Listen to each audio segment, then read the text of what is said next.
بسم اللہ الرحمن الرحیم۔ اللہ کی راہ میں لڑائی۔ ایک شخص رسول اللہ صلی اللہ علیہ وآلہ وسلم کی خدمت اقدس میں حاضر ہوا اور اس نے عرض کیا کہ یا رسول اللہ، اللہ کی راہ میں لڑائی کی کیا صورت ہے؟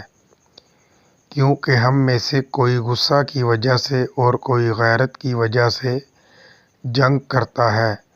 تو آپ صلی اللہ علیہ وآلہ وسلم نے اس کی طرف سر اٹھایا، اور سر اسی لیے اٹھایا کہ پوچھنے والا کھڑا ہوا تھا۔ پھر آپ صلی اللہ علیہ وآلہ وسلم نے فرمایا، جو اللہ کے کلمے کو سر بلند کرنے کے لیے لڑے وہ اللہ کی راہ میں لڑتا ہے۔ صحیح بخاری حدیث۔